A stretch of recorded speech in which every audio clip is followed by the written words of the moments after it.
ಎಲ್ಲರಿಗೂ ನಮಸ್ಕಾರ. ಹೆಸರು ಭೈರಪ್ಪ ಅವರ ಉತ್ತರಾಖಂಡ ಕಾದಂಬರಿಯನ್ನು ಮುಂದುವರಿಸೋಣ. ರಾಮ, ಸೀತಾ, ಲಕ್ಷ್ಮಣ ಇವರು ದಂಡಕಾರಣ್ಯದ ಕಡೆಗೆ ಹೊರಡ್ತಾರೆ. ಹೋಗ್ತಾ ದಾರಿನಲ್ಲಿ ಹಳ್ಳಿಗಳು ಸಿಕ್ಕತ್ತೆ. ಹಳ್ಳಿಯ ಜನರುಗಳು ಕೂಡ ಇವರನ್ನ ತಮ್ಮ ಹತ್ರನೇ ಇರಿ ಅಂತ ಕೇಳ್ತಾರೆ. ಆನಂತರ ಸುತೀಕ್ಷಣ ಅನ್ನೋ ಒಬ್ಬ ಋಷಿಗಳ ಆಶ್ರಮದ ಕಡೆಗೆ ಬರ್ತಾರೆ. ಅವರು ಕೂಡ ಇಲ್ಲೇ ಇರಿ, ನಿಮಗೆ ಪರ್ಣಕುಟಿಯನ್ನು ಕಟ್ಕೊಡ್ತೀವಿ, ಮತ್ತು ವನದಲ್ಲಿರ್ತಕ್ಕಂತಹ ಹಣ್ಣು ಹಂಪಲುಗಳನ್ನು ತಂದು ಕೊಡ್ತೀವಿ ಅಂತೆಲ್ಲ ಹೇಳ್ತಾರೆ. ಆದರೆ ರಾಮ ಯಾರ ಮಾತಿಗೂ ಒಪ್ಪೋದಿಲ್ಲ. ವನವಾಸ ಅಂದರೆ ವನದಲ್ಲಿ ಸಂಚರಿಸ್ಕೊಂಡು ವಾಸ ಮಾಡೋದು, ಹಾಗಾಗಿ ತಾನು ಇಲ್ಲಿರಲ್ಲ ಅಂತ ಹೇಳಿ ಮುಂದಕ್ಕೆ ಹೋಗ್ತಾರೆ. ಕೊನೆಗೆ ಅಗಸ್ತ್ಯರ ಆಶ್ರಮ ಸಿಕ್ಕತ್ತೆ. ಆಶ್ರಮದಲ್ಲಿದ್ದ ಹೆಣ್ಣುಮಕ್ಕಳು ಇವಳು ಧರಿಸಿದ್ದಂತಹ ಚಿನ್ನದ ಒಡವೆಗಳನ್ನು ನೋಡಿ ಅಚ್ಚರಿಗೊಳ್ತಾರೆ. ಏಕೆಂದರೆ ಅವ್ರು ಯಾರ ಹತ್ರನೂ ಅಷ್ಟೊಂದು ಚಿನ್ನ ಇರೋದಿಲ್ಲ. ಇನ್ನು ಕತೆಗೆ ಹೋಗೋಣ. ಅಗಸ್ತ್ಯ ಮುನಿಗಳು ನಮ್ಮ ಕುಶಲ ಸ್ವಾಗತಿಸಿದ್ರು. ನಾವು 3 ಜನವು ಅವರು ಎದುರುಗಡೆ ಇದ್ದಂತಹ ದರ್ಬೆಯ ಮಂದಲಿಗೆ ಮೇಲೆ ಕೂತಿದ್ವಿ. ಅಯೋಧ್ಯೆಯ ಅರಮನೆಯಲ್ಲಿ ನಡೆದ ಅನಾಹುತ ನಮ್ಮ ಕಿವಿನೂ ತಲುಪಿತು. ವನವಾಸಕ್ಕೆ ಹೊರಟಿದ್ದ ರಾಮ, ಲಕ್ಷ್ಮಣ, ಸೀತೆಯರು ನಮ್ಮ ಆಶ್ರಮಕ್ಕೆ ಬರ್ತಾರೆ ಅನ್ನೋ ಊಹೆನೂ ನಮಗಿರಲಿಲ್ಲ. ವನವಾಸದ ಅವಧಿ ಇನ್ನೆಷ್ಟು ವರ್ಷ ಇದೆ ಅಂತ ಅಗಸ್ತ್ಯರು ಕೇಳಿದ್ರು. 4 ವರ್ಷ ಅಂತ ರಾಮ ಉತ್ತರಿಸ್ದ. ಅಂದರೆ ಹಿಂತಿರುಗಕ್ಕೆ 6 ತಿಂಗಳು ಅನ್ನೋ ಒಂದು ಲೆಕ್ಕ ಹಿಡಿದ್ರೆ 3.5 ವರ್ಷ. ಸುಮ್ಮನೆ ನಮ್ಮ ಆಶ್ರಮದಲ್ಲಿ ಇದ್ಬಿಡಿ, ಇದು ಕೂಡ ವನನೇ, ನೀವೇನು ನಮಗೆ ಭಾರ ಅಲ್ಲ. ಇಲ್ಲಿ ಯಾರಿಗೂ ಇಂಥಷ್ಟೇ ಕೆಲಸ ಮಾಡಬೇಕು ಅಂತ ನಿರ್ಬಂಧನೂ ಇಲ್ಲ. ದಕ್ಷಿಣ ದೇಶಗಳ ಎಷ್ಟೋ ರಾಜರು, ಸಾಮಂತರು ದಿನಸಿ ಧಾನ್ಯಗಳನ್ನು ಗಾಡೀಲಿ ಹೇರಿ ಕಳಿಸ್ತಾರೆ. ಗುರುಗಳು ಬ್ರಹ್ಮಚಾರಿಗಳಿಗೆ ಶ್ರದ್ಧೆಯಿಂದ ಪಾಠ ಹೇಳ್ತಾರೆ. ನೀವಿಬ್ಬರು ಕೂಡ ವಿಶ್ವಾಮಿತ್ರ ಮಹರ್ಷಿಗಳ ಸೇವೆ ಮಾಡಿದ್ದೀರಾ ಅಂತ ನಾನು ಕೇಳಿದ್ದೀನಿ. ವಿದ್ಯಾರ್ಥಿಗಳಿಗೆ ಯಾವುದಾದ್ರೂ ಪಾಠ ಮಾಡೋದಾದ್ರೆ ಸ್ವಾಗತ, ಇಲ್ವಾ ಬೇರೆ ಏನಾದರೂ ಮಾಡಬಹುದು, ಏನು ಮಾಡದಿದ್ರೂ ಬೇಸರ ಇಲ್ಲ ಅಂತ ಅಗಸ್ತ್ಯರು ಹೇಳಿದ್ರು. ಆಗ ರಾಮ ಹೇಳ್ದ, ಭಗವನ್, ನಾವು ದಂಡಕಾರಣ್ಯ ವಾಸ ಮಾಡಬೇಕು ಅನ್ನೋ ಒಂದು ಆಜ್ಞೆಗೆ ಒಳಗಾಗಿದ್ದೀವಿ ಅಂತ. ಆಗ ಮುನಿಗಳು ಕೇಳಿದ್ರು, ಆಜ್ಞೆ ಯಾರದ್ದು? ನಿನ್ನ ಮಲತಾಯಿದೋ ತಂದೆದೋ ಅಂತ ಕೇಳಿದ್ರು. ಆಗ ರಾಮ ಹೇಳ್ದ, ಪ್ರೇರಣೆ ಯಾರದೇ ಆಗಿದ್ರೂ ಕೂಡ ಮೌನ ಸಮ್ಮತಿ ತಂದೆದು ಅಂತ. ಈಗ ಮುನಿಗಳು ಮೌನಿಗಳಾದ್ರು.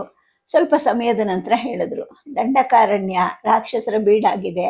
ನೀವಿಬ್ರು ವಿಶ್ವಾಮಿತ್ರ ಮಹರ್ಷಿಗಳ ಯಾಗದ ಪಹರೆಯರಾಗಿದ್ರಿ ಅಂತ ಕೇಳಿದ್ದೀನಿ.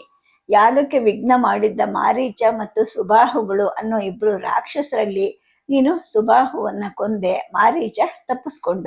ಆ ಪ್ರದೇಶಗಳಲ್ಲಿ ತನಗೆ ಉಳಿಗಾಲ ಇಲ್ಲ ಅಂತ ತಿಳ್ಕೊಂಡು ಅವನು ತನ್ನ ಅನುಚರರ ಜೊತೆಗೆ ದಕ್ಷಿಣಕ್ಕೆ ಬಂದು ಈಗ ದಂಡಕಾರಣ್ಯದಲ್ಲಿ ನೆಲೆಸಿದ್ದಾನೆ.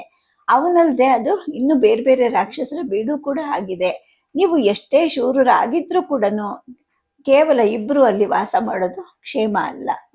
ಅಲ್ಲದೆ ನಿನ್ನ ಹೆಂಡತಿ ಇದ್ದಾಳೆ. ಪರಸ್ತ್ರೀ ಅಪಹರಣ, ಅತ್ಯಾಚಾರ ಮಾಡೋದು ಇವೆಲ್ಲ ರಾಕ್ಷಸ ಸಮಾಜದಲ್ಲಿ ಸಮ್ಮತವಾದ ಆಚಾರಗಳಾಗಿದೆ. ನಾವು ಅತ್ಯಾಚಾರ ಅನ್ನೋದು ಅವ್ರಿಗೆ ಧೀರವಾದ ಲಕ್ಷಣ ಇದ್ದ ಹಾಗೆ. ಯೋಚನೆ ಮಾಡು, ಯಾಕೆ ಆ ಕಡೆ ಹೋಗ್ತೀಯಾ ಅಂತ ಮುನಿಗಳು ಹೇಳಿದ್ರು. ಈಗ ರಾಮ ಮೌನವಾದ. ಮುನಿಗಳು ಅವನ ಮುಖವನ್ನೇ ನೋಡ್ತಾ ಇದ್ರು. ಆನಂತರ ಹೇಳಿದ್ರು, ಒಂದು ಕೆಲಸ ಮಾಡು, ನಿನ್ನ ಪತ್ನಿಯನ್ನು ಬೇಕಾದ್ರೆ ನಮ್ಮ ಆಶ್ರಮದಲ್ಲಿ ಬಿಡು. ನೀವು ಅಣ್ಣ ತಮ್ಮಂದಿರು ದಂಡಕಾರಣ್ಯದ ವಚನೆಯನ್ನು ಪೂರೈಸಿಕೊಂಡು ಹಿಂತಿರುಗುವಾಗ ಇವಳನ್ನ ಕರ್ಕೊಂಡು ಹೋಗಿ ಅಂತ ಹೇಳಿದ್ರು. ನನ್ನ ಎದೆಯಲ್ಲಿ ತಕ್ಷಣ ಚಲನೆ ಆರಂಭ ಆಯಿತು. ಈ ಆಶ್ರಮ, ಗುರುಪತ್ನಿಯರ ಜೊತೆ ಅವರೆಲ್ಲ ಸರಳರು, ಸ್ನೇಹಪರರು ಅನ್ನೋ ಹಾಗೆ ಕಾಣ್ತಾರೆ. ಆದರೆ 3.5 ವರ್ಷ ರಾಮನನ್ನ ಬಿಟ್ಟು ಇರಬೇಕಾ? ಅವನ ಜೊತೆ ವನವಾಸ ಮಾಡೋದಾಗ ಹೊರಟವಳು ನಾನು. ಶಿವಧನಸನ್ನ ಮುರಿದ ವೀರ ಇವನು. ಎಂತೆಂತಹ ಜೋಡಿ ಹುಲಿಗಳನ್ನೇ ಕೊಂದಿರುವಂತಹ ಅಣ್ಣ ತಮ್ಮಂದ್ರಿವರು. ನನ್ನ ಮನಸ್ಸು ಹೀಗೆ ಒಳಗಡೆನೆ ಉರುಳ್ತಾ ಇರಬೇಕಾದ್ರೆ ರಾಮ ಹೇಳ್ದ, ಭಗವನ್, ನಿಮ್ಮ ಕರುಣೆಯಿಂದ ನಾನು ಪುನೀತನಾದೆ. ನಾವಿಬ್ರು ಇವಳ ರಕ್ಷಣೆಗೆ ಸಮರ್ಥರು ಅನ್ನೋ ನಂಬಿಕೆ ನನಗಿದೆ. ರಾಕ್ಷಸರ ಕೈಗೆ ಸಿಕ್ಕಿ ನಾನು ಸಾಯಲಿ, ತನ್ನ ಮಗನ ಸಿಂಹಾಸನ ನಿರಾತಂಕ ಆಗಿರಲಿ ಅನ್ನೋದೇನೆ ನನ್ನ ಕಿರಿತಾಯಿಯ ಉದ್ದೇಶ ಆಗಿರಬಹುದು. ನಾವು ಅದನ್ನು ನಿವಾರಿಸ್ಕೊಂಡು ವನವಾಸ ಪ್ರತಿಜ್ಞೆಯನ್ನು ಪೂರೈಸ್ತೀವಿ. ಅವಕಾಶ ಒದಗಿದ್ರೆ ರಾಕ್ಷಸರನ್ನ ಮತ್ತು ಅವರ ಆಚಾರವನ್ನು ಕೂಡ ಹುಗಿದು ಹಾಕ್ತೀವಿ ಅಂತ ಅಂದ. ಈಗ ನನ್ನ ತಳಮಳ ನಿಂತ್ಕೊಂತು. ಮುನಿಗಳ ಸಂತೋಷ ಅವರ ಮುಖದಲ್ಲಿ ಕಾಣಿಸ್ತಿತ್ತು. ರಾಜ್ಕುಮಾರ, ನಿನ್ನ ಒಂದೊಂದು ಮಾತಿಗೂ ಶಪಥದ ಶಕ್ತಿ ಇರೋ ಹಾಗೆ ತೋರ್ತಾ ಇದೆ. ನಿನ್ನ ಸಂಕಲ್ಪ ಫಲಿಸಲಿ ಅಂತ ಅಂದರು. ಮುನಿಗಳು ಹೇಳಿದ ಹಾಗೇನೆ ಮುನ್ನಡೆದ್ವಿ. ಎಲ್ಲೂ ದಾರಿ ತಪ್ಪಲಿಲ್ಲ. ಆದರೂ 20 ದಿನ ಹಿಡಿತು. ಒಂದು ಬೆಟ್ಟ, ಅದರ ತುದಿಯಿಂದ ಉದ್ಭವಿಸುವಂತಹ ಸಣ್ಣ ಝರಿ, ಬೆಟ್ಟದ ಮೈ ಮೇಲೆ ದಟ್ಟವಾಗಿ ಬೆಳೆದ ಕಾಡಿನ ಬೇರುಗಳಿಂದ ಜಿನುಗೋ ನೀರು ಸೇರಿ ಝರಿಯು ಬೆಟ್ಟದ ಬುಡಕ್ಕೆ ಇಳಿಯುವಷ್ಟರಲ್ಲಿ ದೊಡ್ಡ ಹಳ್ಳ ಆಗ್ತಾ ಇತ್ತು. ಇನ್ನು ಮುಂದೆ ಹರಿದಾಗ ಎತ್ತೆತ್ತಲಿಂದಲೋ ಬಂದು ಸೇರೋ ಹಲವು ಹಳ್ಳಗಳಿಂದ ಶುಭ್ರ ಜಲದ ನದಿ ಆಗಿತ್ತು. ಇನ್ನು ಮುಂದೆ ಹರಿದು ದೊಡ್ಡ ನದಿ ಆಗತ್ತಂತೆ. ಈ ಬೆಟ್ಟದ ಹೆಸರು ಬ್ರಹ್ಮಗಿರಿ, ನದಿಯದು ಗೋದಾವರಿ ಅಂತ. ಅದು ನದಿ ಅನ್ನೋ ಹೆಸರನ್ನ ಪಡೆಯೋ ಸ್ಥಳಕ್ಕೆ ಪಂಚವಟಿ ಅನ್ನೋ ಹೆಸರಂತೆ. ಬೆಟ್ಟದಿಂದ ಇಳಿಯೋ ಒತ್ತಡಕ್ಕೆ ಸದಾ ಜುಳುಜುಳು ನಿನಾದ ಕೇಳಿಸ್ತಾ ಇತ್ತು. ಹಲವು ಹಳ್ಳಗಳು ಸಂಗಮ ಆಗುವಂತಹ ಸ್ಥಳವಂತೂ ಓಂಕಾರ ಮೊಳಗ್ತಾ ಇರೋ ಹಾಗೆ ಕೇಳಿಸ್ತಾ ಇತ್ತು. ಅಲ್ಲಿ ತೇಗ, ಮತ್ತಿ, ಹೊನ್ನೆ, ಹಿಪ್ಪೆ, ಅಶ್ವತ್ಥಗಳ ಹಾಗೆ ಘನ ವೃಕ್ಷಗಳು ಇದ್ವು. ಜೊತೆಗೆ ಮಾವು, ಹಲಸು, ಬೇಲ, ಚಕ್ಕೋತ ಮೊದಲಾದ ಯಾವುದುಂಟು ಯಾವುದಿಲ್ಲ ಅನ್ನೋ ಹಾಗೆ ಹಿಗ್ಗೋ ಫಲಗಳ ಮರಗಿಳಿಗಳು ತುಂಬಿಟ್ಟಿದ್ವು. ಬೆಟ್ಟದ ಮೇಲೆ ಪ್ರಚಂಡ ಮಳೆ ಸುರಿದು ನದಿ ಉಕ್ಕಿ ಪ್ರವಾಹ ಏರಿದ್ರೂ ಕೂಡ ಕ್ಷೇಮವಾದ ಎತ್ತರ ಇತ್ತು. ನೀರಿಗೆ ಕರಗಿ ಕುಸಿದೇ ಇರುವಂತಹ ನೊರಜಿನ ದಿಬ್ಬ ಇತ್ತು. ಆಗ ಅದನ್ನೆಲ್ಲ ನೋಡಿ ರಾಮ ಹೇಳ್ದ, ಲಕ್ಷ್ಮಣ, ಈ ಸ್ಥಳದಲ್ಲಿ ಕುಟೀರ ಕಟ್ಟಿದ್ರೆ ಸೀತೆ ಸದಾ ಆಹ್ಲಾದದಿಂದ ಇರ್ತಾಳೆ. ನೀರಿನಲ್ಲಿ ಆಡಿ ಬಾನಿನಲ್ಲಿ ಹಾರುವಂತಹ ಬಿಳಿ ಹಕ್ಕಿಗಳು ಪಾರದರ್ಶಕವಾದ ಜಲದೊಳಗಡೆ ಸುಮ್ಮಾನವಾಗಿ ಚಲಿಸುವಂತಹ ಮೀನುಗಳನ್ನ ನೋಡ್ತಾನೆ ಕಾಲ ಕಳೀತಾಳೆ. ನೀರಲ್ಲಿ ಕಾಲುಗಳನ್ನ ಇಳಿಬಿಟ್ಟು ದಡದ ಕಲ್ಲಿನ ಮೇಲೆ ಕೂತ್ರೆ ಸಾಕು, ಮೀನುಗಳು ಪಾದ ಮತ್ತು ಅಂಗಾಲುಗಳನ್ನ ಕೆರೆದು ಶುಭ್ರಗೊಳಿಸುತ್ತವೆ. ಅಲ್ಲಿ ನೋಡು, ಅಲ್ಲೊಂದು ಗುಹೆ ಇದೆ. ಹಾವು, ಹಲ್ಲಿ, ಬಾವಲಿ, ಹುಲಿ, ಕಿರುಬಗಳು ಇದ್ರೆ ಬಾಗಿಲಲ್ಲಿ ಕಟ್ಟಿಗೆ ತುಂಬಿ ಬೆಂಕಿ ಹಚ್ಚಿ ಹೋಗಲಾಡಿಸಿ ಶುಭ್ರ ಮಾಡೋಣ. ಆ ಗುಹೆಯನ್ನು ಒಳಗೊಳ್ಳೋ ಹಾಗೆ ಒಂದು ಪರ್ಣಕುಟಿಯನ್ನ ಕಟ್ಟೋಣ. ಇನ್ನು 3.5 ವರ್ಷ ಇಲ್ಲಿಂದ ಕದಲೋದು ಬೇಡ. ಆದ್ರಿಂದ ಅನುಕೂಲಕರವಾಗಿ ಗಟ್ಟಿಮುಟ್ಟಾಗಿರ್ಬೇಕು. ಗಟ್ಟಿ ಮರಗಳು, ಗಟ್ಟಿ ಹಲಿಗೆಗಳು, ಸೀತೆಗೆ ಅಂತಲೇ ಒಂದು ಪ್ರತ್ಯೇಕ ಕೋಣೆ ಮಾಡೋಣ. ಮುಂಭಾಗದಲ್ಲಿ ಕೂತು ಜರಿಗಳ ಸಂಗಮ, ಬಲಭಾಗದಲ್ಲಿ ದೂರದಲ್ಲಿ ಕಾಣುವಂತಹ ಬ್ರಹ್ಮಗಿರಿಯನ್ನ ನೋಡಕ್ಕೆ ಅನುಕೂಲ ಆಗೋ ಹಾಗೆ ಅಂಗಳ ಇರಲಿ. ತಮ್ಮ, ಇನ್ನು 3.5 ವರ್ಷ ನಾವು ಇಲ್ಲೇ ಇರ್ತೀವಿ. ನಿನಗೆ ಮತ್ತೆ ಮತ್ತೆ ಗುಡಿಸಲುಗಳನ್ನ ಕಟ್ಟೋ ಕಷ್ಟನೂ ಕೊಡೋದಿಲ್ಲ. ಹಾಗಾಗಿ ಇದನ್ನ ಅನುಕೂಲಕರವಾಗಿ ಗಟ್ಟಿಮುಟ್ಟಾಗಿ ಇರೋ ಹಾಗೆ ಕಟ್ಟಿಬಿಡು ಅಂತ ಅಂದ. ಕೊಡಲಿ, ಗರಗಸ, ಸಲಿಕೆ, ಗುದ್ದಲಿ ಇವುಗಳನ್ನ ಬಳಸಿ ಕುಟೀರವನ್ನ ಕಟ್ಟಕ್ಕೆ ಲಕ್ಷ್ಮಣನಿಗೆ 1 ತಿಂಗಳು ಹಿಡೀತು. ರಾಮ ಸಹಾಯ ಮಾಡಲಿಕ್ಕೆ ಕೈ ನೀಡಿದ, ಆದ್ರೂ ಅವನು ಬೇಡ ಅಂದ. ಆಹಾರಕ್ಕಂತೂ ಕೊರತೆನೇ ಇರಲಿಲ್ಲ. ಲಕ್ಷ್ಮಣ ತುಸು ಮೇಲ್ಭಾಗದಲ್ಲಿ ಕಾಡು ಧಾನ್ಯಗಳನ್ನು ಬೆಳಿಲಿಕ್ಕೆ ಅಂತ ಭೂಮಿಯನ್ನು ಹಸನು ಮಾಡ್ದ. ಆ ಹಸನಾದ ನಸುಗೆಂಪು ಮಣ್ಣಿನ ಘಮ ನನ್ನನ್ನು ದೀರ್ಘವಾಗಿ ಉಸಿರೆಳ್ಕೊಳ್ಳೋ ಹಾಗೆ ಮಾಡ್ತು. ಅದರ ಮೇಲೆ ಕೂತು ಬೊಗಸೆಯಲ್ಲಿ ತುಂಬಿ ಮೂಗಿನ ಹತ್ತಿರಕ್ಕೆ ಮಣ್ಣನ್ನು ತಗೊಂಡ್ಬಂದು ಅದರ ಸುವಾಸನೆಯಲ್ಲಿ ನಾನು ತಲ್ಲೀನಳಾದೆ. ಕುಟೀರದಿಂದ ದೂರ ಏನೂ ಇರಲಿಲ್ಲ. ಅದು ಕಾಡು ಮೃಗಗಳ ಬಾಧೆನೂ ಇಲ್ಲಿಲ್ಲ ಅನ್ನೋ ಹಾಗೆ ಕಾಣಿಸ್ತಿತ್ತು. ನಾನೊಬ್ಬಳೆ ಪ್ರತಿದಿನವೂ ಕೈಲಾದಷ್ಟು ಅಗೆದು ನೇಗಿಲಿನ ಗೆರೆಯಂತೆ ಸಾಲು ಮಾಡಿ ದಿನಸಿಯನ್ನ ಬಿತ್ತುತ್ತೀನಿ. ರಾಮ ಆಕಾಶದ ಸೂರ್ಯನ ನಿಶ್ಶಬ್ದ ಚಲನೆಯನ್ನ ನೋಡ್ತಾ ಇರ್ಲಿ, ಲಕ್ಷ್ಮಣ ನದಿಯಲ್ಲಿ ಈಜ್ತಾ ಇರ್ಲಿ ಅಂತ ನಾನು ಅನ್ಕೊಂಡೆ. ರಾಮ ಶಾಸ್ತ್ರೋಕ್ತವಾಗಿ ಗೃಹ ಶಾಂತಿ ಮಾಡದ್ಮೇಲೆ ನಾವು ಕುಟೀರವನ್ನ ಪ್ರವೇಶ ಮಾಡಿದ್ವಿ. ಚಿತ್ರಕೂಟವನ್ನು ಬಿಟ್ಟರೆ ಇಷ್ಟು ಸುಂದರ ಪರಿಸರದಲ್ಲಿ ಇಷ್ಟು ಶಾಂತಿಯಿಂದ ನಾವು ದಿನಗಳನ್ನು ಕಳೆದೇ ಇರಲಿಲ್ಲ. ಚಿತ್ರಕೂಟದಲ್ಲಿ ಎದ್ದು ಕಾಣಿಸುವಂತಹ ಪರ್ವತ ಶಿಖರ ಪಂಕ್ತಿಗಳಿದ್ವು. ರುದ್ರ ರಮಣೀಯ ಸೌಂದರ್ಯ ಇತ್ತು. ಆಗ ತಾನೇ ಅಯೋಧ್ಯೆಯಿಂದ ಬಂದದ್ರಿಂದ ಮನಸ್ಸು ವನವಾಸಕ್ಕೆ ಹೊಂದ್ಕೊಂಡಿರ್ಲಿಲ್ಲ. ಆದರೆ ಈ ಪಂಚವಟಿಯದು ಚಿತ್ತಶಾಂತಿಯನ್ನು ಕೊಡುವಂತಹ ತಂಗಾಳಿಯಂತಹ ಪರಿಸರ ಆಯಿತು. ಇನ್ನು 4 ವರ್ಷದಲ್ಲಿ ಊರಿಗೂ ಹಿಂತಿರುಗುವಂತಹ ಸುಖ ಪ್ರತೀಕ್ಷೆ ಇತ್ತು. ಅಷ್ಟರಲ್ಲಿ ಈ ಸೌಂದರ್ಯವನ್ನ ಮನಃಪೂರ್ತಿ ಆಸ್ವಾದಿಸುವಂತಹ ಬಯಕೆ ಇದಕ್ಕಿದ್ದ ಹಾಗೆ ನನಗೆ ಹುಟ್ಕೊಂತು. 1-2 ಗಳಿಗೆ ಈ ಆಸ್ವಾದನೆಯಲ್ಲೇ ಮುಳುಗಿದ್ದ ಮನಸ್ಸು ಮತ್ತೆ ವಾಸ್ತವತೆಗೆ ಬಂತು. ಇದೇ ದೃಶ್ಯವನ್ನ 3.5 ವರ್ಷ ಹೇಗೆ ನೋಡೋದು ಅನ್ನಿಸ್ತು. ಬೇಸರನು ಹುಟ್ಕೊಂತು. ಒಂದು ದಿವಸ ಬೆಳಿಗ್ಗೆ ನಾನು, ರಾಮ ನಮ್ಮ ಅಂಗಳದ ಕಲ್ಲಿನ ಮೇಲೆ ಕೂತು ನಾವು ಇದುವರೆಗೂ ಕ್ರಮಿಸಿದ ಅರಣ್ಯಗಳು, ಹತ್ತಿ ಇಳಿದಂತಹ ಬೆಟ್ಟಗುಡ್ಡಗಳು, ಮಿಂದ ನದಿ ಹಳ್ಳ ಸರೋವರಗಳು, ತಿಂದ ಹಣ್ಣು ಕಾಯಿ ಗೆಡ್ಡೆ ಗೆಣಸುಗಳನ್ನ ನೆನೆಸ್ಕೊಂಡು ಹೊತ್ತು ಕಳೀತಾ ಇದ್ವಿ. ಏಕೆಂದರೆ ಮಾತಾಡ್ಲಿಕ್ಕೆ ಬೇರೆ ವಿಷಯನೇ ಇರಲಿಲ್ಲ. ರಾಮನಿಗೆ ಇತ್ತೇನೋ ಗೊತ್ತಿಲ್ಲ, ಆದರೆ ಅವನು ನನ್ನ ಸಂಭಾಷಣೆಯಲ್ಲಿ ಆಸ್ಥೆಯಿಂದ ಭಾಗಿಯಾಗಿದ್ದ. ನಾನು ನದಿಯಲ್ಲಿ ಸ್ನಾನ ಮಾಡಿ ತಲೆ ಒಣಗಿಸ್ಕೊಂಡು ಅನಸೂಯ ಅಜ್ಜಿ ಕೊಟ್ಟಿದ್ದಂತಹ ಸುವರ್ಣದ ಅಂಚಿನ ಸೀರೆಯನ್ನು ಉಟ್ಟು ಎಲ್ಲ ಆಭರಣಗಳನ್ನು ಧರಿಸಿದ್ದೆ.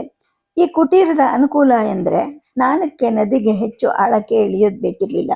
ಜಲದ ಸೆಳುವಿಗೆ ಮೈಯೊಡ್ಡಿ ಹಿತದಲ್ಲಿ ವಿರಾಮವಾಗಿ ಕೂತು ಶರೀರವನ್ನು ಹಗುರ ಮಾಡ್ಕೋಬಹುದಾಗಿತ್ತು. ನದಿ ತನ್ನ ಉಗಮ ಸ್ಥಳದಿಂದ ಹೆಚ್ಚು ದೂರ ಕ್ರಮಿಸಿರಲಿಲ್ಲ. ಹಾಗಾಗಿ ಕೊಚ್ಚು ಹೋಗುವಂಥ ಭಯನೂ ಅಲ್ಲಿರಲಿಲ್ಲ. ಮೈ ಕೈಗಳನ್ನು ಕೆರೆಯೋಕ್ಕೆ ಬರ್ತಿದ್ದ ಕಿರು ಮೀನುಗಳನ್ನು ಹಸ್ತದಿಂದ ಓಡಿಸೋದನ್ನೇ ಒಂದು ಹಿತವಾದ ಆಟ ಆಗಿತ್ತು ನನಗೆ. ಆ ದಿನವೂ ಕೂಡ ನಾನು ಎಲ್ಲ ಆಭರಣಗಳನ್ನು ಧರಿಸಿದ್ದೆ. ರಾಮ ಹಿಂಬದಿಯ ತೆಳುವಾದ ಕಾಡಲ್ಲಿ ಮೃದುವಾದ ಮಲ್ಲಿಗೆ ಹೂವುಗಳನ್ನು ಬಿಡಿಸಿ ಬಾಳೆ ನಾರಿನಿಂದ ಹೆಣೆದು ನನ್ನ ತುರುಬಿಗೆ ಮೂಡಿಸಿದ್ದ. ಇನ್ನೊಂದು ಮಾಲೆಯನ್ನು ಕಟ್ಟಿ ಕೊರಳಿನ ಬಂಗಾರದ ಸರದ ಕೆಳಗಡೆ ಬರೋ ಹಾಗೆ ಹಾಕಿದ್ದ. ಆವತ್ತಿನ ದಿವಸ ನಾನು ವಿಶೇಷವಾದ ಚೆಲುವಿನಿಂದ ಕಾಣ್ತಾ ಇದ್ದೀನಿ ಅಂತ ನನಗೆ ಅನ್ನಿಸ್ತಿತ್ತು. ಆಗ ಇದ್ದಕ್ಕಿದ್ದ ಹಾಗೆ ನದಿಯ ಆಚೆ ದಡದಲ್ಲಿ ಒಬ್ಬ ಹೆಂಗಸು ಕಾಣಿಸ್ಕೊಂಡ್ಳು. ಕಾಡು ಜನದವಳು ಇದ್ದಾಗಿರಲಿಲ್ಲ. ನಮ್ಮ ಹಾಗೇನೆ ಬಣ್ಣ ಮೈಮಾಟ ಇತ್ತು, ಆದರೆ ತುಂಬಿದ ಮೈ ಕಟ್ಟಿತ್ತು. ಕಷ್ಟದ ಕೆಲಸ ಮಾಡಿ ಗಟ್ಟಿಕೊಂಡ ಉಬ್ಬಿದ ತೋಳುಗಳಿದ್ವು. ಕಂಬದಂತಹ ತೊಡೆ ಮೀನಖಂಡಗಳಿದ್ವು. ಅಂದವಾಗಿದ್ರೂ ಏನೋ ಒಂದು ರೀತಿಯ ಗಡಸು ಮುಖ ಅನ್ನಿಸ್ತಿತ್ತು. ಎದ್ದು ಕಾಣುವಂತಹ ಎದೆಗಳು ಮೇಲು ವಸ್ತ್ರದ ಒಳಗಿಂದಲೇ ಮಸಿಯೋ ಹಾಗೆ ಕಾಣಿಸ್ತಿದ್ವು. ನಾವಿಬ್ರು ಜೊತೆಯಲ್ಲಿ ಕೂತಿದ್ರು ಕೂಡ ಅವಳು ರಾಮನನ್ನೇ ಗುರಿ ಇಟ್ಟು ನೋಡ್ತಾ ಇದ್ಲು. ಆನಂತರ ದಡದಡನೆ ಇಳಿದು ನದಿಯನ್ನು ದಾಟಿ ನಮ್ಮ ಕಡೆ ದಡವನ್ನು ಹತ್ತಿ ಹತ್ರ ಬಂದ್ಲು. ಇವಳು ರಾಮನನ್ನ ನೋಡ್ತಿದ್ದ ರೀತಿ ಬೆದೆಗೆ ಬಂದ ಹೆಣ್ಣು ಮೃಗದ ಕಣ್ಣಿನ ಹಾಗೆ ಕಾಣಿಸ್ತಿತ್ತು. ಪಕ್ಕದಲ್ಲಿ ನಾನು ಇರೋದನ್ನು ಲೆಕ್ಕಿಸದೆ ರಾಮನನ್ನ ತಬ್ಕೊಳ್ಳೋಕೆ ಅಂತ ಎರಡು ತೋಳನ್ನು ಚಾಚಿದ್ಲು. ಈಗ ರಾಮನಿಗೆ ಗಾಬರಿ ಆಯಿತು. ಏಯ್ ಏಯ್ ಏನ್ ಮಾಡ್ತಿದ್ಯಾ ಅಂತ ಅವಳ ಭುಜಕ್ಕೆ ಕೈ ಹಾಕಿ ನೂಕ್ದ. ನನಗೆ ಆಸೆ ಆಗ್ತಾ ಇದೆ, ಯಾಕೆ ನೂಗ್ತೀಯಾ, ಬಾ ಅಂತ ಅವಳು ಮುಂದೆ ನುಗ್ಗಿ ತಬ್ಬಿಕೊಳ್ಳತೊಡಗಿದ್ಲು. ನನಗೆ ಗಾಬರಿ ಆಯಿತು, ದಿಕ್ಕು ತೋಚಲಿಲ್ಲ. ಅನಿರೀಕ್ಷಿತವಾಗಿ ರಾಮನು ಗೊಂದಲಕ್ಕೆ ಒಳಗಾದ. ಅವಳು ತನ್ನ ನಾಲಿಗೆಯನ್ನು ನೀಳವಾಗಿ ಚಾಚಿ ಅವನ ಮುಖ ಮೂರೆಗಳನ್ನು ಲೊಚಲೊಚನೆ ನೆಕ್ಕಕ್ಕೆ ಶುರು ಮಾಡಿದ್ಲು. ಅಷ್ಟರಲ್ಲಿ ರಾಮ ಸಾವರಿಸ್ಕೊಂಡ, ಎದ್ದು ನಿಂತ್ಕೊಂಡ. ಅವಳನ್ನ ಹಿಂದಕ್ಕೆ ನಡೆಯೋ ಹಾಗೆ ತಳ್ಳಿ ಎದುರಿದ್ದ ಕಲ್ಲಿನ ಮೇಲೆ ಕೂರಿಸಿ ಹೇಳ್ದ, ಸುಂದ್ರಿ, ನೀನು ಯಾರು, ಎಲ್ಲಿಂದ ಬಂದೆ, ಇದ್ದಕ್ಕಿದ್ದ ಯಾಕೆ ನನ್ನನ್ನು ಯಾಕೆ ಹಿಡ್ಕೊಂಡೆ ಅಂದ. ರಾಮ ಅವಳನ್ನ ಸುಂದರಿ ಅಂತ ಸಂಬೋಧಿಸಿದ್ದಕ್ಕೆ ನನಗೆ ತಕ್ಷಣ ಮೈ ಬೆವರ್ತು. ಅವಳು ಕುರೂಪಿ ಅಲ್ಲ, ಯುದ್ಧದಲ್ಲಿ ಬೇಟೆಯಲ್ಲಿ ಸಂಗಾತಿ ಆಗಬಲ್ಲಂತಹ ದೃಢಕಾಯಳಾಗಿದ್ಲು. ಆದರೆ ಅಷ್ಟರಿಂದಲೇ ಇವನಿಗೆ ಅವಳು ಸುಂದರಿಯಾಗಿ ಕಂಡ್ಲ ಅನ್ನೋ ಒಂದು ಸಂಶಯ ಕ್ಷಣಮಾತ್ರದಲ್ಲಿ ಹೊಳಿತು. ನನಗೆ ತಲೆ ಸುತ್ತಿ ಬಂದ ಹಾಗೆ ಅನ್ನಿಸ್ತು. ಅವಳು ಹೇಳಿದ್ಲು, ಹೇ ಸುಂದರಾಂಗ, ನಿನ್ನನ್ನು 4-6 ದಿನದಿಂದ ನೋಡ್ತಾ ಇದ್ದೀನಿ. ಅವಳ ಭಾಷೆ ನಮ್ಮದಕ್ಕಿಂತ ಶೈಲಿಯಲ್ಲಿ ಸ್ವಲ್ಪ ಬೇರೆ ಥರ ಇತ್ತು. ನನಗೆ ಸ್ಥೂಲವಾಗಿ ಅರ್ಥ ಆಯಿತು. ಮೊದಲ ದಿನ ನಿನ್ನನ್ನು ನೋಡಿದ ತಕ್ಷಣವೇ ನಿನ್ನನ್ನು ಕೂಡೋ ಆಸೆ ಆಯಿತು. ಆದರೆ ನೀನು ಅವಳಿಂದ ಅತ್ತಿತ್ತ ಸರಿತಾನೇ ಇಲ್ಲ. ಈಗ ನದಿ ಆಚೆ ದಡದ ಮರದ ಸಂಧಿಯಿಂದ ಮತ್ತೆ ನೋಡಿದೆ. ಎಷ್ಟು ಕಾದ್ರೂ ನೀನು ಈ ಇಲಿ ಮರಿಯಿಂದ ದೂರ ಹೋಗೋದೇ ಇಲ್ಲ ಅಂತ ಅರ್ಥ ಆಯಿತು. 4 ದಿನದಿಂದ ಕಾದು ಕಾಮ ಈಗ ಕುದೀತಾ ಇದೆ. ಬಾ, ತಕ್ಷಣ ಕೂಡು.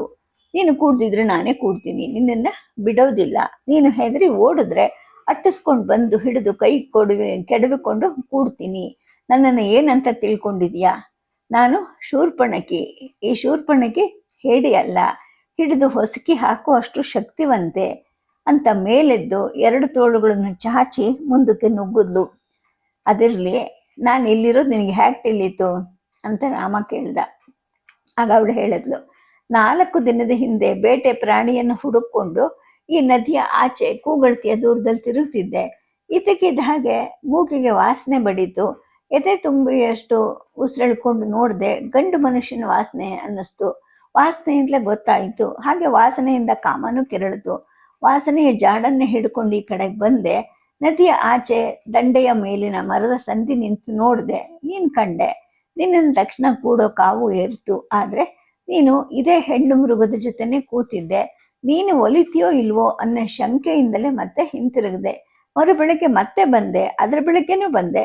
ಈ ದಿನ ತಡಿಲಾರ್ದೆ ನದಿಯನ್ನು ದಾಟಿ ಬಂದಿದ್ದೀನಿ. ವಾಸನೆಯ ಸೌಂದರ್ಯವನ್ನು ನಿರ್ಮಿಸುತ್ತೆ. ಸುಂದರಾಂಗ, ಚಲುವ, ನಿನ್ನಂಥ ಸುಹೃದ್ರೂಪಿಯನ್ನು ನಾನು ಇದುವರೆಗೂ ಭೋಗಿಸಿಲ್ಲ, ಬಾ ತಡ ಮಾಡಬೇಡ ಅಂತ ಬೇಡ್ಕೊಳ್ಳೋ ಹಾಗೆ 2 ತೋಳುಗಳನ್ನು ಅವಳು ಮೇಲೆತ್ತದ್ಲು. ಆಗ ರಾಮ ಹೇಳ್ದ, ಎಲೆ ಸುಂದರಾಂಗಿ, ನೀನು ಇಷ್ಟೊಂದು ಮೋಹಿಸಿರೋದ್ರಿಂದ ನಾನು ಕೃತಾರ್ಥನಾಗಿದ್ದೀನಿ. ನಿನ್ನಂಥ ಚೆಲುವೆ ಇಷ್ಟೊಂದು ಉತ್ಕುಟಳಾಗಿ ಒಲಿದು ಬರೋಕ್ಕಿಂತ ಹೆಚ್ಚಿನ ಭಾಗ್ಯ ಯಾವುದಿದೆ? ಕೂತ್ಕೋ, ನಿಧಾನವಾಗಿ ಮಾತಾಡೋಣ, ಮೊದಲು ಕೂತ್ಕೋ ಅಂತ ರಾಮ ಅಂದ. ಅವನ ಹೊಗಳಿಕೆಗೆ ಅವಳು ಮೆತ್ತಗಾಗಿ ಕೂತ್ಲು. ನಾನು ಮದುವೆ ಆಗಿರೋನು, ಇವಳನ್ನ ಬಿಟ್ಟು ಬೇರೆ ಹೆಣ್ಣನ್ನ ಕೂಡೋದಿಲ್ಲ ಅಂದ್ಬಿಟ್ಟು ಇವಳಪ್ಪನಿಗೆ ಭಾಷೆ ಕೊಟ್ಟಿದ್ದೀನಿ. ಹಾಗೆ ಭಾಷೆ ಕೊಡ್ತಿದ್ರೆ ಇವಳಪ್ಪ ನನಗೆ ಮದುವೆನೇ ಮಾಡಿಕೊಡ್ತಾ ಇರಲಿಲ್ಲ ಅಂತ ರಾಮ ಅಂದ. ಆಗ ಶೂರ್ಪನಖಿ ಹೇಳಿದ್ಲು, ಆಹಾಹಾ, ಈ ಇಲಿ ಮರಿಗೆ ಮರುಳಾಗಿ ಭಾಷೆ ಕೊಟ್ಟಿಯಾ?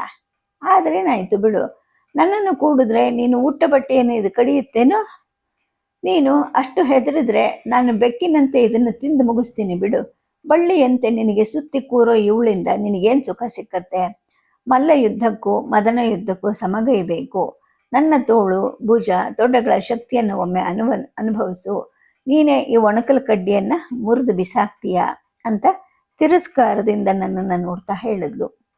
ಆಗ ಅವನು ಹೇಳ್ದ, ನೀನು ದೇಹದಲ್ಲಿ ಮಾತ್ರ ಅಲ್ಲ, ಬುದ್ಧಿಯಲ್ಲೂ ಮಹಾಬಲಶಾಲಿನೇ.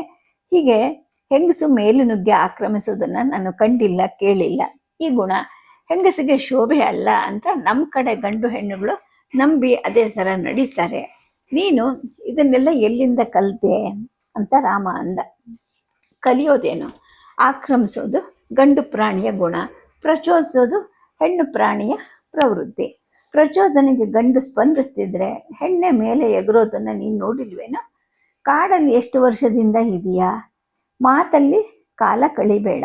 ನೀನು ಗಂಡಾಗ್ತೀಯೋ ಅಥವಾ ಹೆಣ್ಣಾಗಿ ಒಪ್ಪಿಸ್ಕೊತೀಯೋ ಅಂತ ಮಲ್ಲ ಯುದ್ಧಕ್ಕೆ ನುಗ್ಗೋಳ ಹಾಗೆ ಎದ್ದು ನಿಂತ್ಕೊಂಡ್ಳು. ಅಷ್ಟರಲ್ಲಿ ಕುಟೀರದ ಹಿಂಬದಿಯಿಂದ ಲಕ್ಷ್ಮಣ ಬಂದ. ಪುಟ್ಟಿಯ ತುಂಬ ಹಣ್ಣು ಹಂಪಲು ಗೆಡ್ಡೆ ಗೆಣಸುಗಳು ತುಂಬ್ಕೊಂಡ್ಬಂದಿದ್ದ. ಎಡ ಹೆಗಲಿನಲ್ಲಿ ಬಿಲ್ಲಿತ್ತು, ಬಲಕೈಯಲ್ಲಿ ಖಡ್ಗ ಕುಡ್ಗೋಲಿತ್ತು. ಅವಳ ದೃಷ್ಟಿ ಅವನ ಕಡೆ ತಿರುಗಿತು. ಅವನನ್ನೇ ನೋಡಿದ್ಲು. ಅರೆ, ಇವನು ಯಾರು? ನಿನ್ನ ಪ್ರತಿರೂಪದ ಥರ ಇದ್ದಾನೆ, ಏನು ಮಾಯಾಮಂತ್ರ ಮಾಡಿದ್ಯಾ ಅಂತ ಇರಬೇಕಾದ ಹೇಳಿದ್ಲು. ಆಗ ಲಕ್ಷ್ಮಣ ಬುಟ್ಟಿ, ಬಿಲ್ಲು, ಖಡ್ಗ, ಕುಡ್ಗೋಲುಗಳನ್ನು ನೆಲದ ಮೇಲಿಟ್ಟ. ಅವನು ನನ್ನ ತಮ್ಮ, ಅವನಿಗೆ ಹೆಂಡತಿ ಕಾಟ ಇಲ್ಲ ಅಂತ ರಾಮ ಇದಕ್ಕಿದ್ದ ಹಾಗೆ ಪರಿಹಾಸ್ಯದ ಮಾತಾಡ್ದ.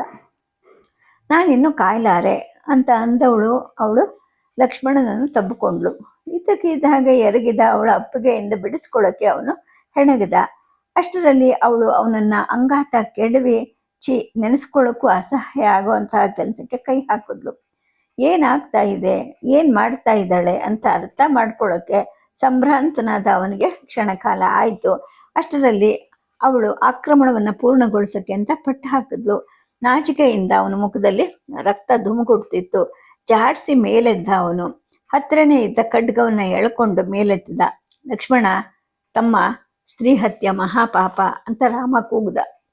ಕತ್ತಿಯನ್ನು ಬಿಸಾಟ ಅವನು ಕುಡುಗೋಲು ತಗೊಂಡು ಅವಳ ಮೂಗಿನ ತುದಿಯನ್ನು ಕೊಯ್ದು ಬಿಟ್ಟ. ಅಲ್ಲಿಂದ ರಕ್ತ ಸೋರಕ್ಕೆ ಶುರುವಾಯಿತು. ಅದನ್ನು ಬೆರಳಿಂದ ಒರೆಸ್ಕೊಂಡು ನಾಲಿಗೆಯಿಂದ ಚೀಪಿದ ಅವಳು, ನಿಮ್ಮ ಷಂಡತನ ಮುಚ್ಕೊಳ್ಳೋಕ್ಕೆ ನನ್ನ ಮೂಗು ಕೊಯ್ದ್ಯಾ? ನಮ್ಮವ್ರಿಗೆ ಹೇಳಿ ನಿಮ್ಮ ರಕ್ತ ಕುಡಿಸ್ತೀನಿ ಅಂತ ಹೇಳಿ ನದಿಯ ದಡದಲ್ಲಿ ಇಳಿದು ದಡ ದಡ ಅಂತ ನೀರನ್ನು ಹಾಯ್ದು ಆಚೆ ದಡವನ್ನು ಏರಿ ಹೊರಟೆ ಹೋದ್ಲು. ಆ ನಂತರ ಅವಳ ಬಗೆಗೆ ನಮ್ಮಲ್ಲಿ ಯಾರು ಏನೂ ಮಾತಾಡಲಿಲ್ಲ. ಆಡೋದು ನಮ್ಮ ಘನತೆ ಮತ್ತು ಸಂಸ್ಕೃತಿಗೆ ತಕ್ಕದ್ದಲ್ಲ ಅನ್ನೋ ಒಂದು ಭಾವನೆ ನಮ್ಮ ಮೂರಲ್ಲೂ ತುಂಬಿಕೊಂಡಿತ್ತು. ಹೆಂಗಸರು ಹೀಗೂ ಇರ್ತಾರಾ, ಹೀಗೂ ವರ್ತಿಸ್ತಾರಾ ಅನ್ನೋ ಒಂದು ಕಲ್ಪನೆಯೂ ಕೂಡ ನನಗಿರಲಿಲ್ಲ. ಅವಳ ಒಂದೊಂದು ಮಾತು, ಒಂದೊಂದು ವರ್ತನೆಯನ್ನು ನೆನಪಿಗೆ ತಂದುಕೊಳ್ಳೋದು ಕೂಡ ಅಸಹ್ಯ ಅನ್ನಿಸ್ತಿತ್ತು. 5ನೇ ದಿನ ಲಕ್ಷ್ಮಣ ಮಾತಾಡ್ದ. ಅಣ್ಣ, ಇದು ರಾಕ್ಷಸರು ಬೀಡು ಬಿಟ್ಟಿರೋ ಪ್ರದೇಶ ಅಂತ ಅಗಸ್ತ್ಯ ಮುನಿಗಳು ಹೇಳಿದ್ರಲ್ವಾ, ಅದು ನಿಜ. ನಾವು ಎಚ್ಚರಿಕೆಯಿಂದ ಇರಬೇಕು ಅಂದ. ಹೌದು ಅಂತ ರಾಮ ಹೇಳ್ದ. ಅದಾಗಿ 7ನೇ ದಿನ ಸೂರ್ಯೋದಯದ 7-8 ಗಳಿಗೆಯಲ್ಲಿ ನದಿಯ ಆಚೆಯಿಂದ ಜನಗಳು ನೆಲದ ಮೇಲೆ ಉದುರಿದ ತರಗಿನ ಮೇಲೆ ರಭಸದಿಂದ ನಡೆಯೋ ಶಬ್ದ ಕೇಳಿಸ್ತು. ದಿಬ್ಬವನ್ನು ಹತ್ತಿ ಇಳಿದ ಲಕ್ಷ್ಮಣ ಸರಸರನೆ ಇಳಿದು ಬಂದ. ರಾಕ್ಷಸರ ಗುಂಪು ಬರ್ತಾ ಇದೆ ಅಣ್ಣ, ನಾನು ಎಣಿಸ್ದೆ. 14 ಮಂದಿ ಇದ್ದಾರೆ. ಬಿಲ್ಲು, ಬಾಣ, ಈಟಿ, ಭರ್ಜಿ ಹಿಡ್ಕೊಂಡಿದ್ದಾರೆ.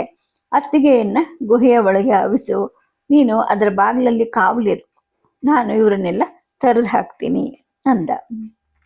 ಸರಿಯಾಗಿ ನೋಡಿದ್ಯಾ, ಅವ್ರು ರಾಕ್ಷಸರೇನಾ ಅಂತ ರಾಮ ಕೇಳ್ದ.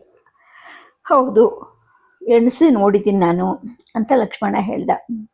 ರಾಮ ಒಂದು ಕ್ಷಣ ಯೋಚಿಸ್ದ, ಉತ್ತರ ಹೊಳೆದವನಾಗೆ ಹೇಳ್ದ, ಗುಹೆಯಲ್ಲಿ ನೀನು ಸೀತೆಯ ರಕ್ಷಣೆ ಮಾಡು, ಅವರನ್ನು ನೋಡ್ಕೊಳ್ಳೋದು ನನ್ನ ಕರ್ತವ್ಯ, ಇನ್ನು ಚರ್ಚೆ ಬೇಡ ಅಂತ ಅಂದ. ನಾನು ಸರಸರನೆ ಗುಹೆಯನ್ನು ಹೊಕ್ಕೆ.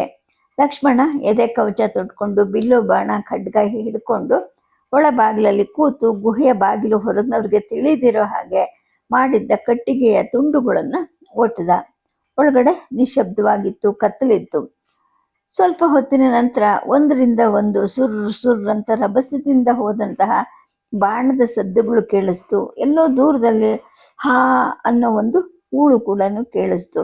ಕೆಲ ಹೊತ್ತಿನ ನಂತರ ಲಕ್ಷ್ಮಣ 14 ಅಂದ. ಕೆಲವು ನಿಮಿಷಗಳಾದ ಮೇಲೆ ಗುಹೆಯ ಮುಚ್ಚಳವನ್ನು ಹೊರಗಡೆಯಿಂದ ತೆಗೆದ ಹಾಗಾಯಿತು. ಮಂದ ಬೆಳಕು ಪ್ರವೇಶ ಮಾಡಿತು. ರಾಮ 14 ಒಂದು ಗುರಿ ತಪ್ಪಲಿಲ್ಲ. ಓಡಿದ್ರು ಕೂಡ ದಾರಿಯಲ್ಲಿ ಸತ್ತು ಬಿದ್ದಿರ್ತಾರೆ, ಕಿತ್ತು ಎಸೆದಿದ್ರು ಕೂಡ ಬಾಣದ ವಿಷ ಹರಡಿರುತ್ತೆ ಅಂತ ಅಂದ. ನಾವು ಹೊರಗೆ ಬಂದ್ವಿ. ಲಕ್ಷ್ಮಣ ಬಂಡೆ ಮೇಲೆ ಹತ್ತಿ ನೋಡ್ದ. 4 ಶರೀರ ಕಾಣಿಸ್ತಾ ಇದೆ. ಹೋಗಿ ಬಾಣದ ಲೋಹದ ಮೊನಚನ್ನ ಕಿತ್ತು ತರ್ತೀನಿ, ಇಲ್ಲಿ ಲೋಹ ಎಲ್ಲಿಂದ ತರಕ್ಕಾಗತ್ತೆ ಅಂತೇಳಿ ಹೊರಟ. ಹುಷಾರು, ಹೆಣ ತಿನ್ನೋಕ್ಕೆ ಕಾಡು ಮೃಗಗಳು ಬರಬಹುದು, ರಾಕ್ಷಸರ ಕಡೆಯವರೇ ಇನ್ನಷ್ಟು ಜನನೂ ಇರಬಹುದು ಅಂತ ರಾಮ ಎಚ್ಚರಿಸ್ದ. ಲಕ್ಷ್ಮಣ ಬಿಲ್ಲು ಬಾಣ ಖಡ್ಗ ಹಿಡ್ಕೊಂಡು ಹೋದ್ಮೇಲೆ ರಾಮ ಹೇಳ್ದ, ರಾಕ್ಷಸರ ಗುಣವನ್ನ ವಿಶ್ವಾಮಿತ್ರ ಮಹರ್ಷಿಗಳು ತಿಳಿಸಿದ್ರು. ನಮ್ಮ ಅನುಭವದಿಂದಲೂ ಗೊತ್ತಾಗಿತ್ತು. ಅವರು ಮೃಗಗಳ ಹಾಗೆ ನುಗ್ಗುತ್ತಾರೆ. ವ್ಯೂಹ ರಚನೆ ಅಥವಾ ಸಮೂಹ ಮೇಳ ಅನ್ನೋದು ಅವರಲ್ಲಿ ಇಲ್ವೇ ಇಲ್ಲ ಅಂತ ಅಂದ. ಇದಾದ ನಂತರ ಸುಮಾರು 1 ತಿಂಗಳು ನಾವು ಎಚ್ಚರಿಕೆಯಿಂದಲೇ ಇದ್ವಿ. ಆಹಾರ ಸಂಚಯಕ್ಕೆ ದೂರ ಹೋಗ್ಬೇಡ ಅಂದ್ಬಿಟ್ಟು ರಾಮ ಲಕ್ಷ್ಮಣನನ್ನ ಪ್ರತಿದಿನವೂ ಎಚ್ಚರಿಸ್ತಾ ಇದ್ದ. ಒಂದು ದಿನ ಹಿಂದಿರುಗಿದ ಲಕ್ಷ್ಮಣ ಹೇಳ್ದ, ನಾವು 1 ದಿನವೂ ಬ್ರಹ್ಮಗಿರಿಯನ್ನು ಹತ್ತಿಲ್ಲ. ಇವತ್ತು 4 ಜನ ಯಾತ್ರಿಗಳು ಸಿಕ್ಕಿದ್ರು. 20 ದಿನ ಪ್ರಯಾಣ ಮಾಡಿ ಬಂದವರಂತೆ. ಅವರೆಲ್ಲ ದಕ್ಷಿಣದ ದೇಶದವರಂತೆ. ಗಿರಿಯ ಮೇಲ್ಗಡೆ ಗೋದಾವರಿಯ ಉದ್ಭವ ಸ್ಥಾನ ಇದೆಯಂತೆ, ಪುಣ್ಯಸ್ಥಳ ಅಂತ ಅವ್ರು ಹೇಳಿದ್ರು ಅಂದ. ಆಗ ರಾಮ ಅಂದ, ಎಲ್ಲ ನದಿಗಳ ಉದ್ಭವನೂ ಕೂಡ ಪುಣ್ಯಸ್ಥಾನನೇ, ನಾವು ಒಂದಿನ ಹೋಗೋಣ ಅಂತ ಅಂದ. ಕಾಡಲ್ಲಿ ನಡೆದು ಬಳಲ್ತಾ ಇದ್ದಾಗ ನೆಲೆ ನಿಲ್ಲುವಂತಹ ಆಸೆ ನನಗಾಗ್ತಿತ್ತು. ಈಗ ಈ ಶಾಂತ ಸ್ಥಳದಲ್ಲಿ ನೆಲೆ ನಿಂತ ಮೇಲೆ ನನಗೆ ಸ್ವಲ್ಪನಾದ್ರೂ ಚಲಿಸೋ ಬಯಕೆ ಆಯಿತು. ಲಕ್ಷ್ಮಣ ಅಂದರೆ ಆಹಾರ ಸಂಚಯಕ್ಕೆ ಪ್ರತಿದಿನ ಚಲಿಸ್ತಾನೆ. ನನ್ನನ್ನು ಲಕ್ಷ್ಮಣನ ರಕ್ಷಣೆಯಲ್ಲಿ ಬಿಟ್ಟು ರಾಮನು ಕೂಡ ಆಗಾಗ ಬಿಲ್ಲು ಬಾಣ ಖಡ್ಗ ಹಿಡ್ಕೊಂಡು ಹೊರಗಡೆ ಹೋಗಿ ಬರ್ತಾನೆ. ಆದರೆ ಇಬ್ಬರು ನನ್ನನ್ನು ಎಲ್ಲೂ ಕರ್ಕೊಂಡು ಹೋಗಲ್ಲ. 14 ರಾಕ್ಷಸರನ್ನ ಕೊಂದು ಮುಗಿಸಿರುವಾಗ ಇನ್ಯಾಕೆ ಭಯ ಅಂತ ನಾನು ಕೇಳಿದ್ದಕ್ಕೆ, ರಾಕ್ಷಸರು ಮಹಾ ಮಾಯಾವಿಗಳು, ಇನ್ನು ಕೆಲವು ದಿನ ಕಳೀಲಿ ಅಂತ ಹೇಳ್ತಿದ್ರು. ಅಂತೂ ಒಂದು ದಿನ ನಾವು 3 ಗಿರಿಯ ಶಿರದ ಯಾತ್ರೆ ಮಾಡಿದ್ವಿ. ಮುಂದೆ ಲಕ್ಷ್ಮಣ, ನಡುವೆ ನಾನು, ಹಿಂದೆ ರಾಮ. ಅದು ವನವೇ ಆದರೂ ಕೂಡ ಇದುವರೆಗೂ ವನದಲ್ಲಿ ನಡೆದಂತಹ ಬವಣೆ ಇರಲಿಲ್ಲ. ವಿಹಾರ ಇದ್ದ ಹಾಗಿತ್ತು. ಗಿರಿಯ ಶಿರದಲ್ಲಿ ಭಕ್ತರು ಕಟ್ಟಿದ್ದ ಒಂದು ಕಲ್ಲು ಕಟ್ಟೆಯ ಉಬ್ಬಿನ ನಡುವೆ ಕಿರುಬೆರಳ ಗಾತ್ರದ ಹಾಲು ಬಣ್ಣದ ಜಲ ಚಿಮ್ತಾ ಇತ್ತು. ನೋಡ್ತಾ ನೋಡ್ತಾ ನಾನು ತನ್ಮಯಳಾಗ್ಬಿಟ್ಟೆ. ಎಲ್ಲೋ ಈ ಥರ ಒಂದು ಜಲೋದ್ಭವವನ್ನು ನೋಡಿದ್ದ ಅಂತ ನೆನಪು ಬಂತು. ನದಿಯ ಉಗಮವನ್ನ ಮಿಥಿಲೆಯಲ್ಲಾಗ್ಲಿ, ಅಯೋಧ್ಯೆಯಲ್ಲಾಗ್ಲಿ, ಅಥವಾ ಇದುವರೆಗೂ ನಾವು ವನದ ಅಲದಾಟ ಮಾಡಿದ್ವಲ್ಲ ಅದರಲ್ಲಾಗ್ಲಿ ಎಲ್ಲೂ ನನಗೆ ಕಾಣಸಿಕ್ಕಿರ್ಲಿಲ್ಲ. ಆದರೆ ಎಲ್ಲಿ ನೋಡಿದ್ದೀನಿ ನಾನು ಈ ಥರದ್ದು ಅಂತ ಅಂದ್ಕೊಂಡೆ. ಈ ಉಗಮಕ್ಕೆ ಪ್ರದಕ್ಷಿಣೆ ನಮಸ್ಕಾರ ಮಾಡಿ ಬೆಟ್ಟದ ಮೇಲೆ ಒಂದು ಸುತ್ತು ವಿಹರಿಸಿ ಕೆಳಗಿಳಿದು ಹಿಂತಿರುಗಿ ಹೋಗುವಾಗ ಇದ್ದಕ್ಕಿದ್ದಾಗೆ ನೆನಪಾಯಿತು. ಇವರಿಬ್ರು ಗೋಭಕ್ಷಕ ಮತ್ತು ನರಭಕ್ಷಕ ಹುಲಿಯ ಬೇಟೆಗೆ ಅಂತೇಳಿ ಹೋಗಿದ್ದಾಗ ನನ್ನ ಸುತ್ತ ಕೂತಿದ್ದ ಗ್ರಾಮದ ಮಹಿಳೆಯರ ಮಧ್ಯೆ ತನ್ನ ಮಗುವಿಗೆ ಹಾಲು ಉಡಿಸ್ತಿದ್ದ ಹೆಂಗಸಿನ ಎದೆಯ ತೊಟ್ಟಿನಿಂದ ಚಿಲ್ಲಂತ ಚಿಮ್ಮಿ ಉಕ್ಕಿದ ಬಿಳಿ ಹಾಲು ಅಂತ ನೆನಪಾಯಿತು. ಅರೆ, ಎಲ್ಲಿಂದೆಲ್ಲಿಗೆ ಹೋಲಿಕೆ, ಎಲ್ಲಿಂದೆಲ್ಲಿಯ ನೆನಪು ಅಂತ ಆಶ್ಚರ್ಯ ಆಯಿತು. ಆ ದಿನದಿಂದ 5-6 ದಿನನೇ ಕಳೆದಿತ್ತಲ್ವ ಅದೆಲ್ಲ ಆಗಿ. ಮರೆಯಾಗಿದ್ದ ಆ ದೃಶ್ಯ ಈ ನದಿಯ ಉಗಮವಾದ ಜಲವನ್ನು ಕಂಡ ತಕ್ಷಣ ಯಾಕೆ ನೆನಪಾಯಿತು? ವಿಚಿತ್ರ ಅಂತ ನನಗನ್ನಿಸ್ತು. ಆದರೂ ಒಂದರೊಳಗಡೆ ಒಂದು ಲೀನವಾಗಿ ಒಂದೇ ಆಗಿ ನೆನಪಲ್ಲಿ ಆ ದೃಶ್ಯ ಪದೇ ಪದೇ ಮೂಡ್ತಾ ಇತ್ತು. ಇದೆಲ್ಲ ಕಳೆದು 7-8 ದಿನ ಕಳೆದಿತ್ತು. ಬೆಚ್ಚನೆಯ ದರ್ಬೆಯ ಮಂದಲಿಗೆ, ಅಷ್ಟೇ ಶಾಖದ ಹುಲ್ಲಿನ ದಟ್ಟದ ಹೊದಿಗೆ ಈ ಸ್ಥಳ. ಈ ಕುಟೀರಕ್ಕೆ ಬಂದ ನಂತರ ಅನುಭವಿಸ್ತಿರೋ ಸುಖ ನಿದ್ರೆಯನ್ನು ಕಳೆದ 10 ವರ್ಷದಲ್ಲಿ ಒಂದ್ಸಲನೂ ನಾನು ಕಂಡೇ ಇರಲಿಲ್ಲ. ಅಂಗಾತ ಮಲಗಿದ್ದೆ. ಇದ್ದಕ್ಕಿದ್ದ ಹಾಗೆ ಎದೆ ಭಾರ ಆದಾಗಾಯಿತು. ಒತ್ತಿ ಬರೋ ನೋವು ಬಂತು. ಉಬ್ಬಿಸಿ ನೊಣಿತಿತ್ತು. ಹಿಂದೆ ಎಂದೂ ಈ ಥರದ ನೋವು ಕಾಣಿಸಿರ್ಲಿಲ್ಲ. ಉಪಶಮನನ್ನು ತೋಚ್ತಾ ಇಲ್ವಲ್ಲ. ಇದ್ದಕ್ಕಿದ್ದ ಹಾಗೆ ನನ್ನ ಸ್ತನಗಳಿಂದ ಹಾಲು ಚಿಮ್ತಾ ಇದೆ. ನೋವು ಶಮನ ಆಯಿತು. ಕಂಚುಕ ಒದ್ದೆ ಆದಂಗೆ ಅನ್ನಿಸ್ತು. ಮುಟ್ಟು ನೋಡ್ಕೊಳ್ತೀನಿ. ಇಲ್ಲ, ಎಲ್ಲನೂ ಶುಷ್ಕವಾಗೇ ಇತ್ತು. ಅಂದರೆ ನಾನು ಇದುವರೆಗೂ ಕಂಡಿದ್ದು ಬರೀ ಕನಸಾಗಿತ್ತು. ರಾಮನ ದೀರ್ಘ ಉಸಿರು ಕೇಳಿಸ್ತಿತ್ತು. ನನ್ನ ಉಸಿರು ದೀರ್ಘವಾಗಿ ಹೊರಬಂದು ಇಡೀ ವಾತಾವರಣದ ಮೃತ್ಯು ಸಮಾನವಾದ ನಿಶ್ಶಬ್ದ ಕೇಳ್ತಾ ಇದೆ. ಅಂದರೆ ನನಗೆ ಆಗ್ತಾ ಇರೋದು ಕನಸ ಅನ್ನಿಸ್ತು. ಈ ಥರದ್ದು ಕನಸು ಅಂದರೆ ಎದೆಯಲ್ಲಿ ಸಹಿಸಲು ಸಾಧ್ಯವಾದ ನೋವು ವಾರಕ್ಕೆ ಅಥವಾ ಪಕ್ಷಕ್ಕೆ ಅಥವಾ ಪೂರ್ಣಿಮೆಗೋ ಅಮಾವಾಸ್ಯೆಗೋ ವೃದ್ಧಿಸುವ ಚಂದ್ರನಿಗೋ ಅಥವಾ ಕ್ಷೀಣಿಸುವ ಚಂದ್ರನಿಗೋ ಆಗಾಗ ಕಾಣಿಸ್ತಿತ್ತು. ಹಾಲು ಚಿಮ್ದ ಹಾಗೆ ಅನ್ನಿಸ್ತಿತ್ತು. ಮುಟ್ಟು ನೋಡಿಕೊಂಡ್ರೆ ಎಲ್ಲ ಶುಷ್ಕವಾಗಿರ್ತಿತ್ತು. ರಾಮನಿಗೆ ಹೇಳೋ ಮನಸ್ಸಾಗ್ತಿತ್ತು. ಆದರೆ ಅವನು ಏನು ತಿಳ್ಕೊಳ್ತಾನೆ? ವನವಾಸದ ಬ್ರಹ್ಮಚರ್ಯ ವ್ರತವನ್ನು ನೀನು ಅರಿಯಯ್ಯ ಅಂತ ಕೇಳಿಬಿಟ್ರೆ ಈ ಕನಸು ಬೀಳ್ದಿರ್ಲಪ್ಪ ಅಂತ ನಾನು ಪ್ರತಿ ರಾತ್ರಿನೂ ಮಲ್ಗೋಕ್ಕೆ ಮುಂಚೆ ಧ್ಯಾನಿಸಿ ನಿಶ್ಚಯ ಮಾಡ್ಕೊಳ್ತಾ ಇದ್ದೆ. ಎಷ್ಟೋ ದಿನ ಕನಸು ಬೀಳ್ತಾ ಇರಲಿಲ್ಲ. ಆದರೂ ಕೂಡ ಒಂದೊಂದು ರಾತ್ರಿ ಮತ್ತೆ ಎದೆ ಭಾರ ಆದ ಹಾಗೆ, ಎದೆಯಿಂದ ಹಾಲು ಉಕ್ಕಿದ ಹಾಗೆ ಕನಸು ಬೀಳ್ತಾನೇ ಇತ್ತು. ಸದ್ಯಕ್ಕೆ ಕತೆಯನ್ನು ನಿಲ್ಲಿಸಿರ್ತೀನಿ. ನಮಸ್ಕಾರ.